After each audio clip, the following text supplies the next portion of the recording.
नमस्कार। कैसे हैं सभी? अच्छे होंगे। चलो, रोज हम नई चीजें पढ़ रहे हैं, नए आयाम जो है अचीव करते हुए जा रहे हैं। डेली जो आप करंट पढ़ रहे हो और आप बहुत अच्छी तरीके से चीजें रेस्पॉन्स दे रहे हो।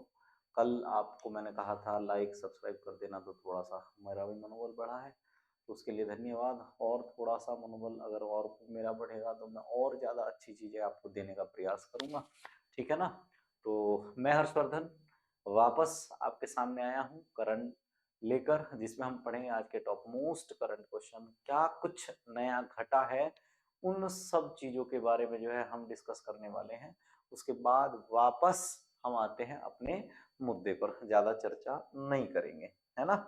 चलो, जैकब किपलिमो ने किस शहर में हाफ मैराथन का रिकॉर्ड बनाया? देखो, पहली बात आपसे पूछा जा सकता है, तो आपसे पूछा जा सकता है कि मैराथन जो है कितने प्रकार की होती है। तो मैराथन जो है, एक मैराथन होती है फुल और एक मैराथन होती है हाफ। ठीक, जितने भी जो ऑफलाइन वाले बच्चे हैं सभी को मैंने बताया हुआ है कि मैराथन में जो हाफ मैराथन की लंबाई कितनी है, फुल मैराथन की लंबाई कितनी है। तो आप मुझे कमेंट में बताएंगे कि हाफ मैराथन कितने किलोमीटर होती है।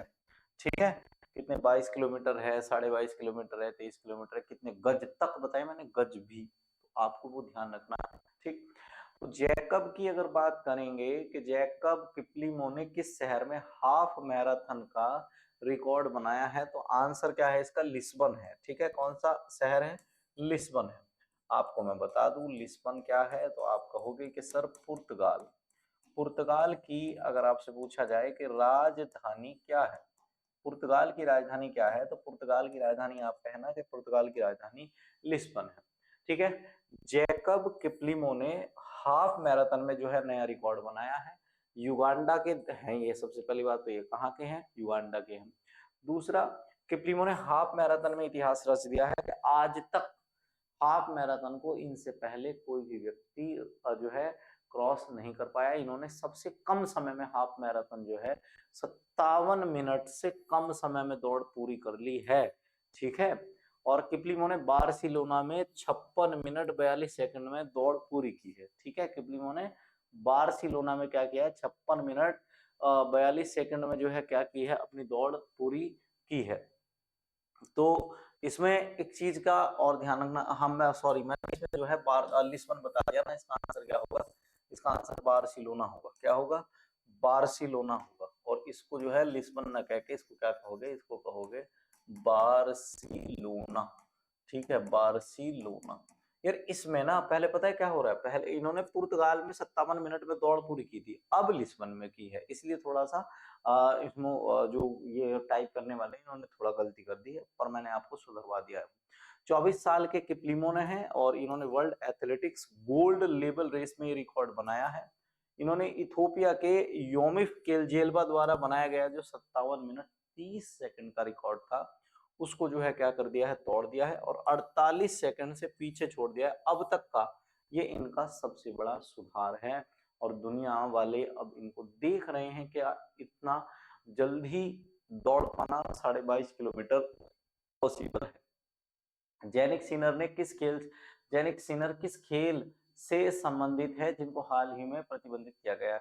वैसे तो आप इस समय समझ रहे होंगे कि इस समय विश्व का, अगर आपसे पूछा जाए तो विश्व का नंबर 1 खिलाड़ी, नंबर 1 टेनिस खिलाड़ी, ठीक है, नंबर 1 टेनिस खिलाड़ी की अगर बात करें कौन है, तो विश्व का नंबर 1 टेनिस खिलाड़ी जो है वो कौन है? जेनिक सिनर है। और इनको हाल ही में जो है, आपको मैं बता दूं तो अंतरराष्ट्रीय डोपिंग एजेंसी, जिसको क्या कहा जाता है? वाडा कहा जाता है, वाडा। और वाडा का अगर आपसे पूछा जाए हेडक्वार्टर कहाँ है, तो वाडा का हेडक्वार्टर कनाडा में है। ठीक है, हाल ही में इनको जब एंटी डोपिंग टेस्ट किए गए तो एंटी डोपिंग टेस्ट में इनसे पूछा गया कि आपने अपनी जो खेल की प्रतिस्पर्धा है उसमें सुधार लाने के लिए क्या ऐसी दवाइयों का सेवन किया था जो प्रतिबंधित है?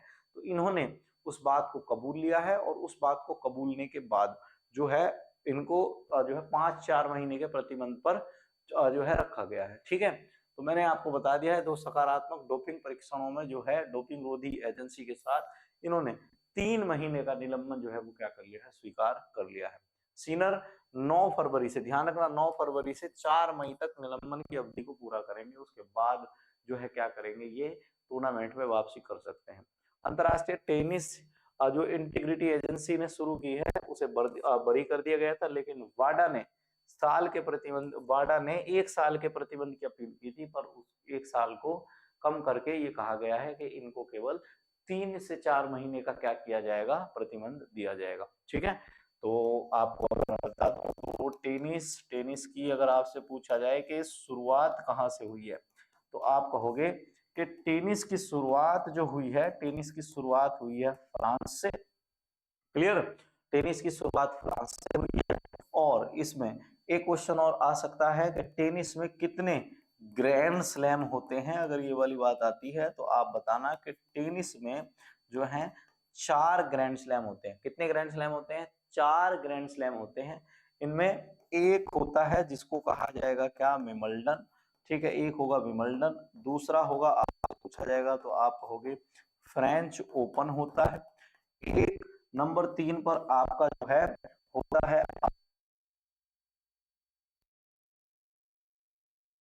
और नंबर 4 होता है आपका यूएस ओपन। ये 4 इसके बहुत महत्वपूर्ण जो बड़े टूर्नामेंट हैं, ये 4 टूर्नामेंट है। इसके अलावा अलग अलग टूर्नामेंट इसके होते रहते हैं, आपको ध्यान रखना है। ठीक है ना। अगला क्वेश्चन क्या है, सामाजिक न्याय के लिए वैश्विक गठबंधन पर पहली क्षेत्रीय वार्ता का उद्घाटन किस मंत्री द्वारा किया जाएगा? आपको पता ही है कि ये कौन है, हमारे मंत्री हैं डॉक्टर मनसुख मंडाविया। डॉक्टर मनसुख मंडाविया पर पहली क्षेत्रीय वार्ता का क्या करने वाले हैं, उद्घाटन करने वाले हैं। इस बात को आप ध्यान रखेंगे। क्लियर है, इस बात को क्या करेंगे, ध्यान में रखेंगे। ये इसकी अगर बात करेंगे कि इस कार्यक्रम की थीम क्या रहने वाली है, तो समावेशी और टिकाऊ समाज के लिए जिम्मेदार व्यवसाय। आपको ध्यान रखना है थीम क्या है। कई बार पूछा जा सकता है, आपसे पूछ लिया जाए कि सामाजिक न्याय के लिए जो वैश्विक गठबंधन हुआ है, उस वैश्विक गठबंधन की थीम क्या है, तो तब आप बताओगे कि समावेशी और टिकाऊ समाज के लिए जिम्मेदार व्यवसाय इसकी थीम है। ठीक है, ये वार्ता मोल और CIEFI के द्वारा जो है आयोजित की जाएगी। इसमें इंटरनेशनल लेबर ऑर्गेनाइजेशन के महानिदेशक गिलबर्ट एफ, ठीक है, आपको ध्यान रखना है इस समय अंतरराष्ट्रीय जो श्रमिक संगठन है उसके प्रमुख कौन है, तो वो गिलबर्ट एफ है। वो इसमें जो है क्या करेंगे, मुख्य भाषा जो है भाषण देंगे। आपको पता है कि ILO के हिसाब से इंटरनेशनल लेबर डे जो मनाया जाता है वो कब मनाया जाता है, 1 मई को मनाया जाता है। ठीक है, इसमें एशिया प्रशांत क्षेत्र से 80 से अधिक जो भागीदार देश हैं वो आने वाले हैं, और इसमें सरकार, नियोक्ता और NGO अलग अलग तरह की शामिल होंगी। वो किस तरीके से इसमें अपना व्यू रखने वाली हैं, ये एक देखने लायक चीज होने वाली है। ठीक है, तो इसको जरा आप ध्यान में रखना। बहुत कॉमन क्वेश्चन है, आप बताओ जरा यार इसका आंसर।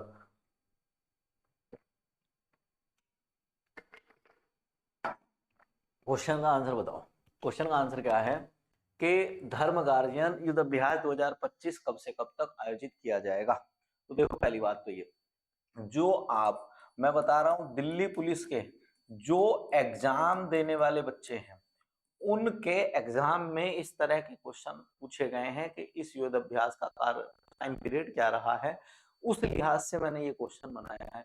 अगर आप सामान्य पेपर दोगे जैसे SSC GD का, तो वो पूछ लेता है कि भैया ये बताओ ये वाला जो युद्ध अभ्यास है ये कब और किसके साथ होता है, अब समय पूछ लेता है कई बार। तो ये 25 फरवरी से 9 मार्च तक धर्म गार्जियन युद्ध अभ्यास जो है, आपको पता होगा किसके साथ, भारत और जापान के साथ किया जाएगा। किसके साथ, भारत और जापान के साथ किया जाएगा। ठीक, इसके बाद करेंगे कि ये कौन सा, ये 7वां संस्करण है। कौन से नंबर का संस्करण है, ये 7वां संस्करण है। धर्म गार्जियन अभ्यास का 6ठा संस्करण अगर बात करेंगे तो 25 फरवरी से 9 मार्च तक जो है जापान के माउंट फूजी में आयोजित किया जाएगा। कब किया जाएगा, जापान के माउंट फूजी में ये आयोजित किया जाएगा। इसमें शहरी युद्ध, आतंकवाद रोधी अभियान पर जो है ध्यान केंद्रित किया जा रहा है। इसके अलावा इसमें ध्यान रखना है 11 फरवरी को भारत और मिस्र के विशेष बलों ने राजस्थान के महाजन फायरिंग रेंज में साइक्लोन थर्ड, मैंने अभी आपको पढ़ाया था 2-3 दिन पहले कि हाल ही में भारत ने साइक्लोन थर्ड युद्ध अभ्यास का आयोजन किसके साथ किया है, तो ये था आपका मिस्र के साथ। मिस्र की राजधानी क्या है आपको मैंने बताई थी, क्या है, काहिरा। ठीक है, और यहाँ ये अभ्यास जो है 2024 में सेना प्रमुख जो है जापान की यात्रा से क्या है प्रेरित होकर ये युद्ध अभ्यास किया जा रहा है, ये वाली बात आप ध्यान में रखेंगे। क्लियर है। अगला, सी कृष्ण वेणी कौन थी जिनका हाल ही में निधन हो गया है? ये अगर आप देखेंगे तो अनुभवी तेलुगु अभिनेत्री और निर्माता थी, और इन्होंने 40 से ज्यादा, आप ध्यान रखेंगे 40 से अधिक, 40 से अधिक जो फिल्म है उनमें काम या उनमें निर्माता के बतौर निर्माता इन्होंने काम किया था, इस बात को ध्यान रखना है। और इसमें एक चीज का और आपको खास ध्यान रखना है, और खास ध्यान क्या रखना है कि जो उसमें जो अधिक जो फिल्में हैं अब जो है इनकी 102 से ज्यादा, 102 ईयर ओल्ड जो है ये हो गई थी जब इनकी देहांत हुआ है।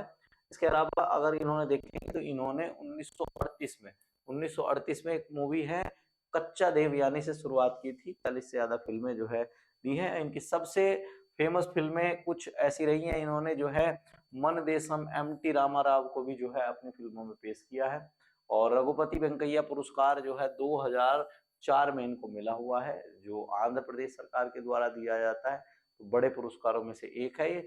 ठीक है, और इन्होंने भीष्म और दक्ष यज्ञम सहित कई फिल्मों का क्या किया है, निर्माण किया। भीष्म और यक्ष दक्षम जो है ये मूवी बनाई है इन्होंने। आइंस्टीन वलय की खोज, आइंस्टीन वलय की खोज किस मिशन ने की है? तो यूरोपियन यूनियन का एक यूक्लिड मिशन है। ठीक है, यूरोपियन जो स्पेस एजेंसी है जिसको कहा जाता है ईएसए। ठीक, क्या कहा जाता है? ईएसए कहा जाता है। तो ईएसए का जो यूक्लिड मिशन है, ईएसए का जो यूक्लिड मिशन है, इसके द्वारा जो है एक नए जो आइंस्टीन वलय की खोज की गई है।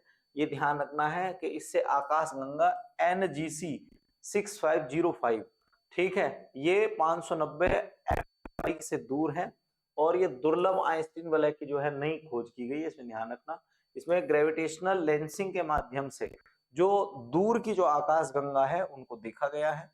साथ ही में ध्यान रखना है कि सितंबर 2023 में परीक्षण चरण के दौरान जो है इसको खोजा गया था। डार्क मैटर और ऊर्जा अध्ययन की यूक्लिड की शक्ति को ये उजागर करता है, और अब इसकी 2025 में इसकी जो परिभाषा है, इसकी परिभाषा, इसकी जो जानकारी है, ठीक है, इसको प्रकाशित नहीं किया गया था। ये ध्यान रखना, इसको जो है प्रकाशित नहीं किया गया था। कई बार बच्चे कह देते हैं कि साहब 2023 का करंट अब 2025 में पूछ रहा है, तो वो ऐसे वाले क्वेश्चन होते हैं कि 2023 में खोजा गया पर उसको प्रकाशित अब किया गया, तो इसलिए जो है कई बार पूछ लिया जाएगा।